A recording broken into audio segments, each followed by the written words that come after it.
好，我叫杨旭，我是电影《流浪地球2》的美术组制作总监。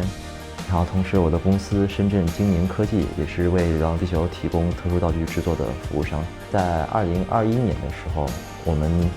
因为就是《流浪地球》它需要一批制作特殊道具这种的公司，然后我们是在这个情况下，就是机缘巧合吧，加入了整个《流浪地球2》的制作过程。我们印象最深刻的应该就是最后的那个门框机器人控制器吧。我们对于整个成品的效果是比较满意，因为你想一下，这样一个东西的话，它当时拍的时候是一个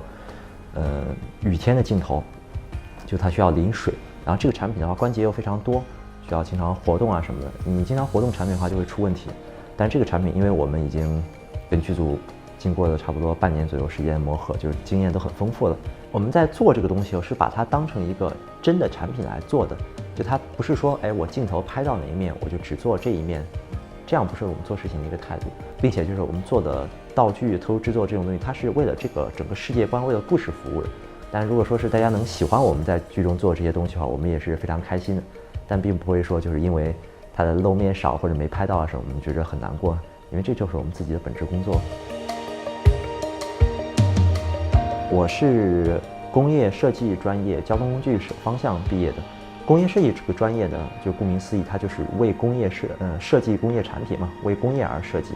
就比如像咱们从日常生活中间，你的手机、笔记本电脑，然后再大到汽车、轮船、飞机，这些东西它都是来设计这些的造型，还有人机相关的交互这类的方面的。那工业设计的话，进入这个行业的话，是因为说你想想电影中间嘛，他们需要说是设计这一些也是产品。它可能就是说风格上面更偏向于科幻电影，所以说我们就有很多工业设计从业人员进入到了这个行业当中。我们先说这个行业还是一个初期起步阶段，如果想把这个行业做好的话，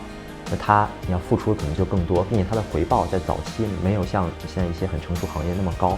所以说可能就这个时候就更需要信念还有热情来支撑吧。那我们说做工业设计的话，这一块其实在国内是有很成熟的行业的。那我们也希望说是有更多的这种，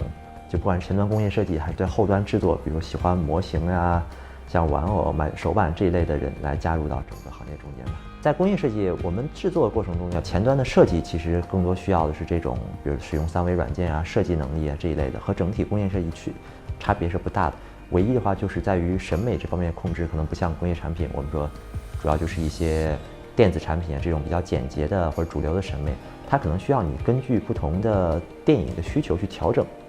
那对于这是一个技能要求。那对于我们后端这种制作来讲的话，它就可能是需要你，比如说会一些做模型、手板这种的打磨、喷漆、做旧相应的这种功底吧。前段时间就挺有意思的，有一个朋友问说：“你的那个什么个社交媒体平台那个叫做造飞船杨老师怎么回事啊？”我说：“因为我说我小时候吧，大概在小学的时候。”就很喜欢嘛，在本子上什么画飞船呀、飞机这些的，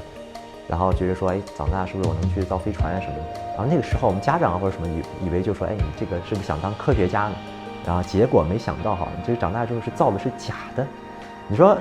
这个东西算不算梦想实现呢？其实某种意义上的话，也可以算是吧。